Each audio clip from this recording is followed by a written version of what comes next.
There was frustration early at Baltimore Ravens training camp on Sunday, but then Lamar Jackson and the Baltimore Ravens offense exploded onto the scene. We talk about that. Ravens injuries continuing to persist and linger, all that and more coming up on Locked On Ravens.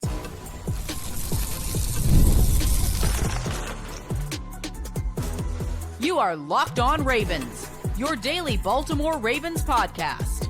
Part of the Locked On Podcast Network, your team every day.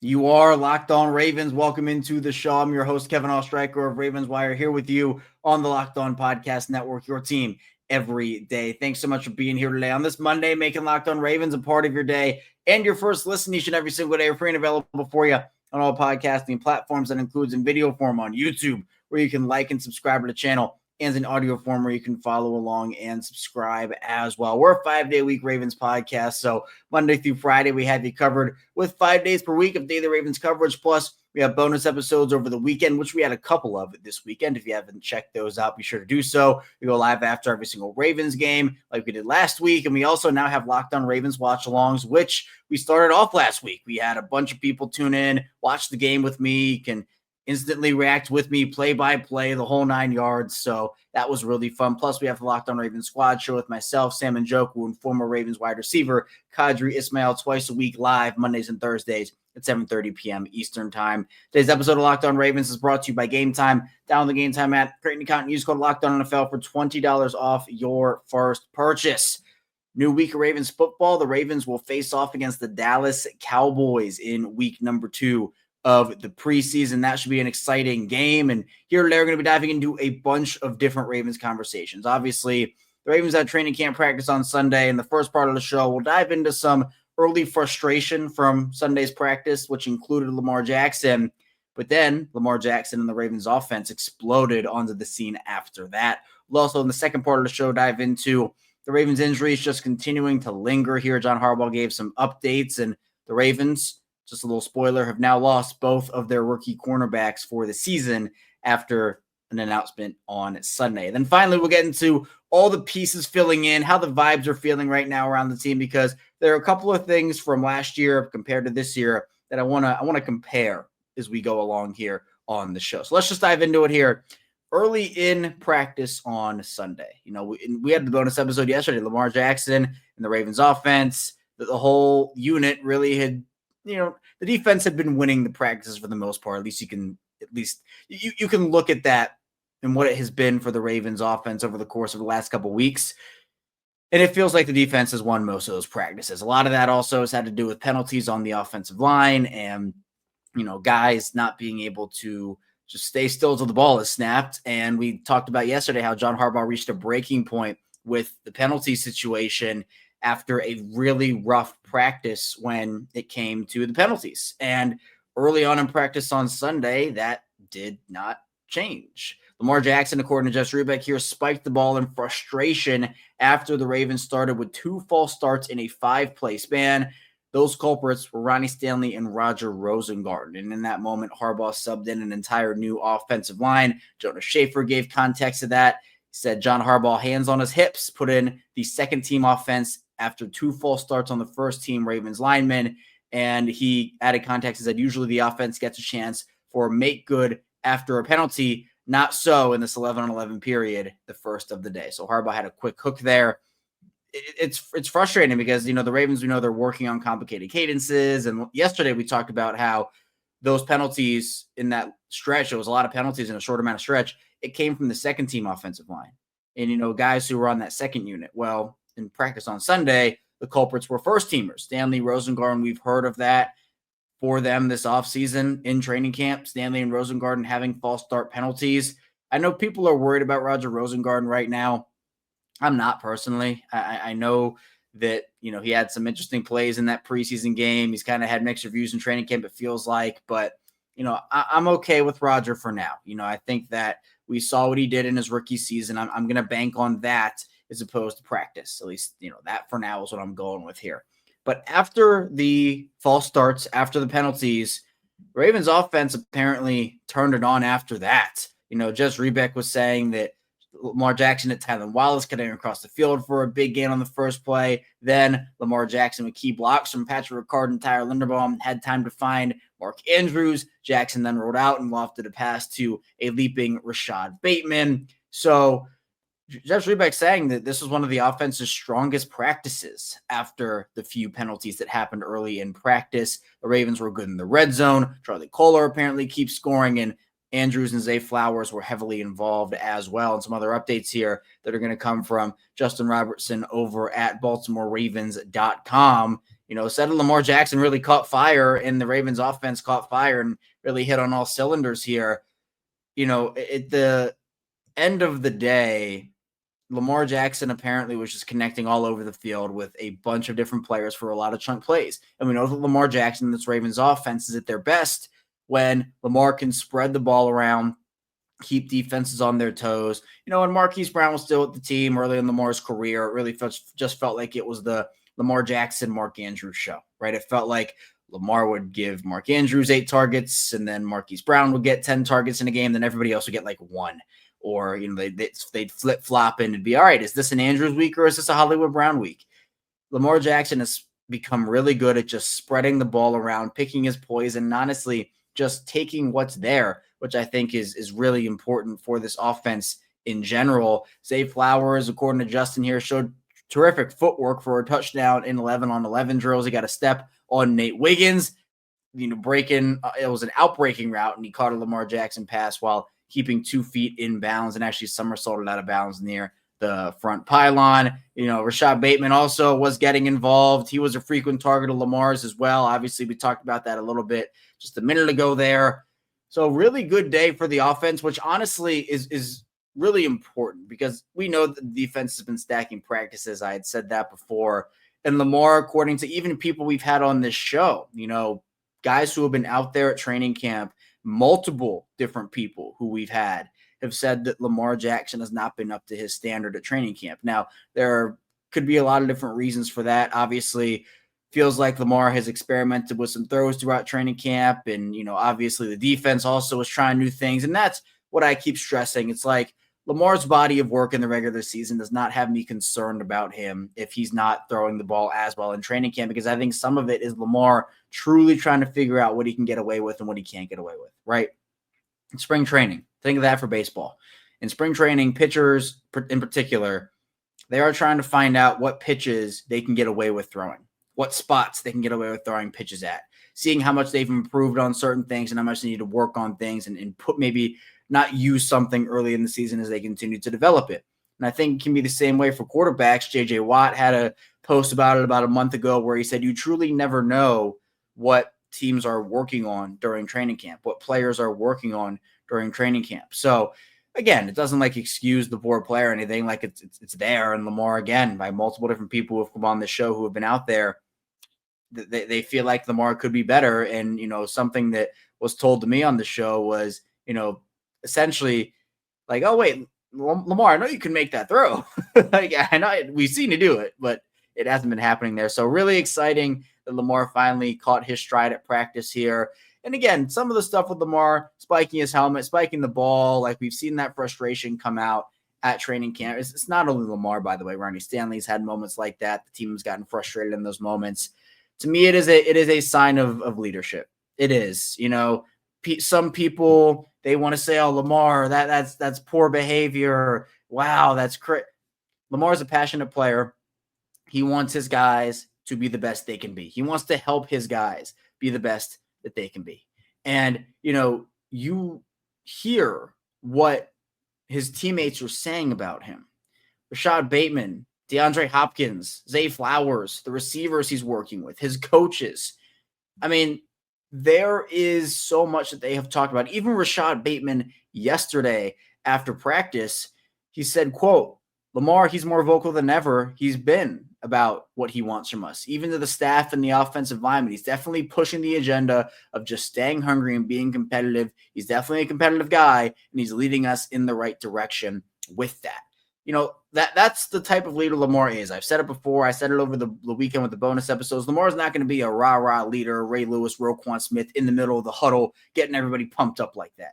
But he leads by example. He shows that. And, the defense, that's a really good defense he's going against. Really good Baltimore defense. Iron sharpens iron, and I truly mean that when it does come to the Ravens. But, being able to have moments where, we see the flashes that we know Lamar Jackson can be, it's there. It's there. I'm not worried about it. I know that people are. And I don't blame people, I guess. If you're someone who's worried about Lamar, I don't blame you, but I personally think that Lamar has more than earned the benefit of the doubt here when it comes to the body of work that he has put in. So it'll be all right for Lamar. it'll be okay. It's about, again, what Rashod said in Lamar's messages have been: staying healthy, staying hungry, the whole 9 yards. I think that that's really, really important. So coming up in the second part of the show, we'll be diving into more updates from the Ravens training camp practice on Sunday, as well as for Baltimore injuries, just more injury news. It's a little crazy out there in terms of injuries. So stay tuned. A lot coming up on Locked On Ravens.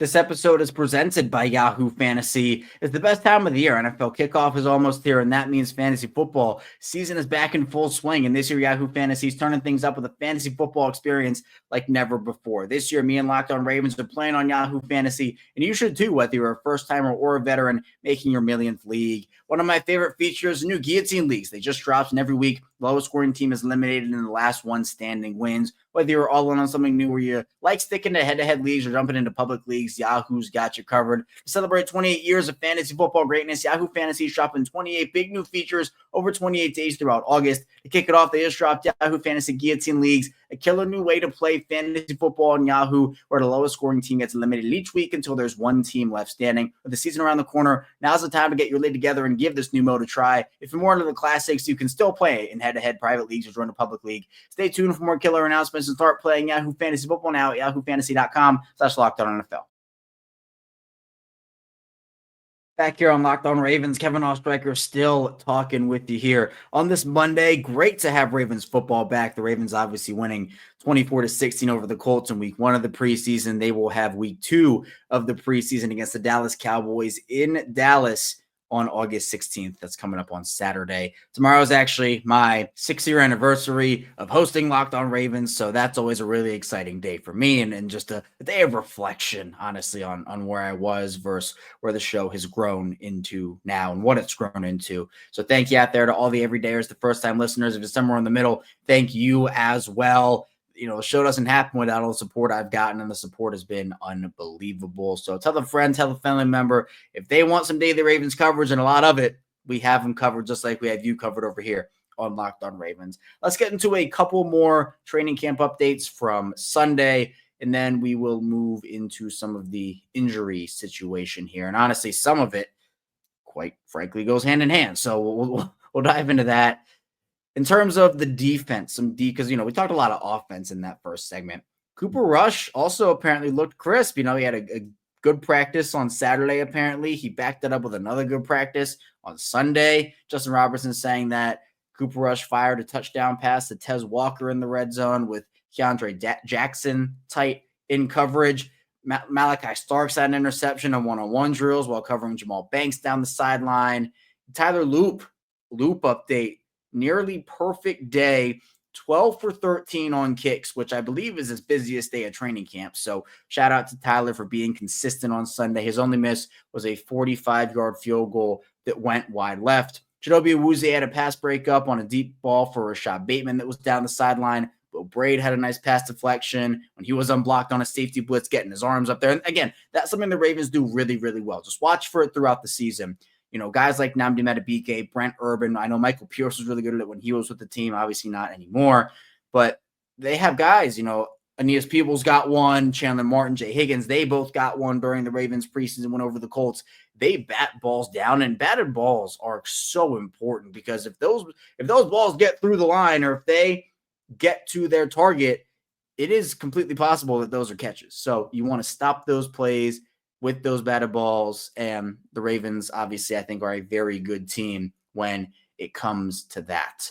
But I think the best thing that you can say from practice on Sunday, and it's something that we talked about, was that you got Stanley's penalty, you got Rosengarten's penalty, and then the rest of the practice was clean from a penalty standpoint. So, clearly the team's frustrated by all the penalties that have been happening, but I'm glad that they were able to have moments of poor play and then they bounced back from that and didn't let it linger throughout, because it was early in practice. It was pretty early. All the people who were out there were reporting on it pretty early. And so the fact that the rest of it was kind of like you didn't hear anything about that was a really good sign. And I'm glad that it meant that they were really clean from a penalty standpoint. Now, a couple other things. Ruben Lowry had a really nice day, had a pass breakup and an interception on a pass intended for Malik Cunningham in 7-on-7 drills. And then in terms of injuries, Keaton Mitchell, DeAndre Hopkins, Jaire Alexander, and Kyle Hamilton all missed practice. Now, John Harbaugh said that none of those guys are dealing with significant injuries, but I saved Ruben Lowry in his update for last because speaking of the cornerback position, Robert Longerbeam, one of the Ravens' 6th-round rookie cornerbacks. We know that Bilal Kone is out for the year with, torn up knee, ACL, MCL. Robert Longerbeam's now out for the season. The Ravens placed him. He was the corresponding move to signing Myles Gaskin, the running back who is going to obviously take some preseason snaps for the team and maybe could be a practice squad candidate. Who knows? But Robert Longerbeam is now on injured reserve. When John Harbaugh was asked about Robert Longerbeam's injury, he did not really have an answer. He really didn't. It was kind of a vague, in fact, it was not kind of, it was a vague answer. He said, quote, "That's a long story. It's just a long story. I really couldn't even explain it to you as much as I might want to. I couldn't explain it to you. So just it is what it is. You haven't heard that from me ever, have you? Until now." That was a Brian Billick one. I like Brian. That was for Brian. It is what it is. Okay. All right. That gave us absolutely nothing. What I honestly think happened here is the Ravens are stashing Robert Longerbeam. I don't think he was going to make this roster. There were other cases for other players. I think the Ravens like Robert Longerbeam. I like Robert Longerbeam. I just don't think there is a place for him, especially with the way Jalen Davis has been practicing and playing. Ruben Lowry has been practicing and playing really well. He probably just wasn't making the team. And, he had something. He wasn't practicing for the last couple of weeks. And, it feels like a stash to me. It feels like a stash because, again, there was no explanation here. There was no explanation here. And, usually when something like that happens, there's something else that's going on. There's something else that there's a bigger meaning to things sometimes when stuff like that happens. So that's kind of my guess when it comes to the situation. But it still is unfortunate. These are two guys that I think a lot of people were excited about. They weren't going to have huge roles on the team this year. Obviously the corner room is just absolutely stacked with guys. So it would have to take a lot of injury or a lot of poor play to have those guys rotate in.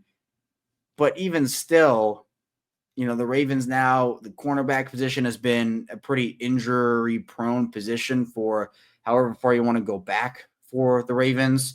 It still stinks that Kyle Hamilton is not practicing out there and, other guys as well. Keaton, I don't really know what happened to Keaton. It really felt like Rasheen Ali was the one that was banged up, not Keaton Mitchell. John Harbaugh was like, Rasheen Ali got banged up. We got to reevaluate the running back position. Honestly made it sound like it was serious. Like it was a serious thing. Like, oh man, we got to reevaluate everything. But I guess he was kind of talking about the fact that Rasheen Ali did get banged up and I guess Keaton got banged up. I don't really know how that process happened, but you should not play Keaton even if he's healthy for the remainder of the preseason. I think that he has graduated to doesn't even have to dress territory, which is great news for him. But it just feels like these injuries are lingering for the Ravens. They keep popping up. Look, it's not just a Ravens thing, by the way. It's happening throughout the entire NFL. A lot of teams are dealing with certain levels of injuries, which is unfortunate because that's just the way the game goes. And, for the Ravens and their depth, cornerback, they can survive injuries to their depth pieces, right? But it's been really hard to keep those guys. Actually, Keon Martin, also, he limped off the field during yesterday's practice, I believe. So, these guys just getting banged up at the corner position and others as well. We know Isaiah Likely is the big injury, but other guys dealing with smaller ailments, and then they'll go out for a couple of days, and they'll come back. It's football. It happens, but you hope all those guys are able to get back as soon as possible because, while Kyle Hamilton doesn't need reps, right? Keaton Mitchell doesn't need reps. It's still good to get them in, despite the fact that Kyle Hamilton could suit up week 1 without practicing again until then and still be a really, really good football player. So the goal of training camp is just to stay healthy, stay as healthy as you can, but get the reps in to make your team better. Live practice is really important. Preseason games are really important. John Harbaugh was also kind of still non-committal about whether the guys, some of the starters, would play in week 2 against the Cowboys in the preseason. He said that a little bit last week of taking it game by game.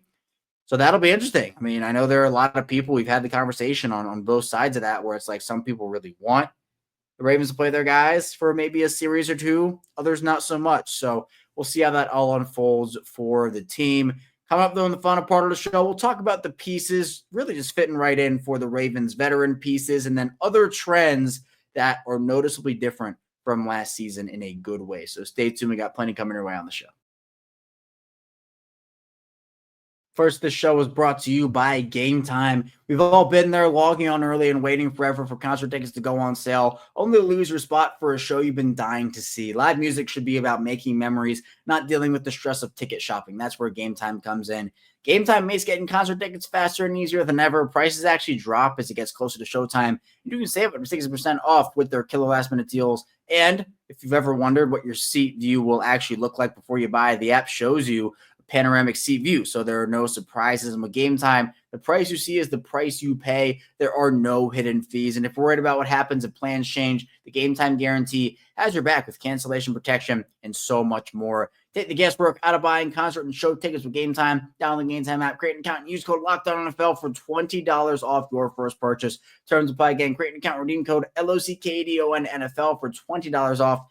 Download the Gametime app today. Last minute tickets, lowest price guaranteed. Back here, Locked On Ravens. Kevin Oestreicher still rocking out with you on this Monday edition of the show. Appreciate everybody for being here. If you caught our bonus episodes over the weekend, we had a couple of really good ones breaking down the Ravens and Colts preseason game where the Ravens won. Obviously, Ravens standouts. We talked Keaton Mitchell, LeJonte Wester, Mike Green, etc. We also dove into training camp updates from Saturday, including John Harbaugh reaching a breaking point when it came to the penalty situation, because we can be honest about it. We did earlier in the show. It's been bad. It's been pretty bad, but still feels like the pieces are fitting in for the Ravens right now. I want to dive into a couple of things that at least I've noticed and have been kind of trying to keep an eye on over the course of the last couple of weeks, even couple of months for the Ravens. First of all, it just feels like the veteran pieces they've signed have really fit in. And, the Ravens have had some interesting free agent signings over the last handful of years that really just didn't mesh. Earl Thomas being one where, great football player when he was on the field for the Ravens, but he just never really felt like he was, like a big part of that locker room, or like, he fit in there. And clearly he did not, based off of the events that unfolded. I also think that when you talk about guys like Jaire Alexander, DeAndre Hopkins, some of the other guys that you've brought in, just feels like it's been instant chemistry. Like Lamar's wanted to play with DeAndre Hopkins for a while. Jaire Alexander and Lamar Jackson have a connection. The team is stealing Jaire's sword celebration. Again, it is a sword celebration, not a seatbelt. Jaire clarified that during the Ravens and Colts game in week 1 of the preseason there. But it just feels like the camaraderie with everybody is so much better than what it was last season. Not that the Ravens had this thing where no one liked each other and it was just a mess no, it was none of that, but there was just a lot more drama. And I talked about this a little bit on the bonus episode yesterday. There was just a lot more drama than I think a lot of people are used to when it comes to the Ravens organization. Like, it feels like the Ravens are widely regarded as one of the best organizations in the league, top to bottom. And to have the Marcus Williams situation, the Eddie Jackson situation, the Deontay Johnson situation, I know the Tucker thing happened in the offseason, just felt like there were a lot of headlines that usually don't come around with the Ravens, on-field stuff that was going wrong and players only, closed door meetings, all this stuff where it's like, oh, okay, I guess this sometimes happens with the Ravens, but players actively refusing to go into games and throwing fits about playing time. It happens with every team. I'm not saying the Ravens have never had this happen in their franchise history. It has happened, but to have that many storylines of that nature happen, it felt like the vibes were kind of off last season. And I talked about that during the year last year. This year feels like the vibes, like everybody is bought in, everybody understands their role, everybody wants to win. And not that people didn't want to win last season and like players were there being like, no, I don't want to win. Maybe Deontay Johnson wanted to play over winning, but I don't know. Regardless, it felt weird last year. It doesn't feel weird this year. It feels like everything is there for them. Pieces are fitting right in. And plus, another thing that's really important, and I think it's getting kind of overlooked. At least I haven't heard a ton about it, so I do want to bring it up. The continuity that the Ravens have going into this season is really, really big. It's huge. The last couple of years, we've seen the Ravens lose a huge amount of free agents, and that results in new guys getting plugged in, guys having to learn how to play next to one another. Like, that can be tough, and it can either result in slower starts or just trying to get acclimated. Ravens didn't really lose a ton this offseason. I've talked about that a lot before. Not guys I'm losing sleep over, at least. Guys like Patrick McCary, who was important to the Ravens O-line depth, but again, you're not losing sleep over. Brandon Stevens, you're not losing sleep over. So it's like guys of that nature. Malik Harrison, like, I don't even know who the biggest guy Michael Pierce, honestly, was their biggest loss. Like, that's the one that I guess I would classify as the Ravens' legitimately biggest loss, both on and off the field, in terms of leadership he brought to the table, his on-field presence, plus he's just a very big human in general. So I guess big loss there has multiple different meanings. But even though that was a big loss for them, you still were able to keep a lot of your team around from last season. Plus, you were able to get rid of the players that were the problem. You were able to add pieces that fit your timeline, fit your culture, fit your system, and fit your goals. It feels like the Ravens really did hit this offseason out of the park. And this is what good teams do, by the way. The Ravens can win an offseason without spending a boatload of money. Teams, and I'm not saying that they had bad offseasons. Like, I'm not trying to say this at all, but teams like the Patriots, the Panthers, like those big spending teams that went out there and just threw money at every free agent possible, they had good offseasons in their own ways, but the Ravens didn't have to go and do that. They don't go and do that. That's not how they roll. And they still came away with, I think, one of the best offseason hauls of the offseason. Like, that to me speaks to where this Ravens team is right now, how they were able to improve off of last season, and everything does feel like it's going right. Now, does that mean they're going to win the Super Bowl? No, it does not. You have to play the games. You have to get to the big moments in the playoffs, and you have to prove that you can go and win those games. They have done that at times, but against the teams like the Chiefs and the Bills, they have fallen short in those moments. They've won playoff games, but they haven't been able to make it to a Super Bowl in the Lamar Jackson era yet. That is the next step, making it to the Super Bowl, then winning the Super Bowl, then winning multiple Super Bowls. So hopefully that all is in the cards for the Ravens, but we will see how it all unfolds. So I think the Ravens are in a really good spot right now. They could even stand to maybe add a guy or two, although their roster is pretty full and pretty stacked. So I'd be curious to see what that looks like. I know everybody's clamoring for guys like Justin Simmons or Judon or Zadarius Smith. Brandon Sheriff is one now that I wouldn't be opposed to at the guard spot. Like, their roster is not perfect. They have holes, but compared to other teams, their roster is one of the best, if not the best, in the NFL. That's all I have here today, though, on Locked On Ravens. Thank you so much for tuning into the show. We'll be back here tomorrow, diving into more Ravens football on the regular show, but also love the Ravens Squad show at 7:30 p.m. Eastern Time tonight. So tap into that live on YouTube. But if you can't, be sure to check it out in both video form and audio form on playback. So be sure to stay tuned for everything we have coming your way. I'll see you right back here tomorrow on Locked On Ravens.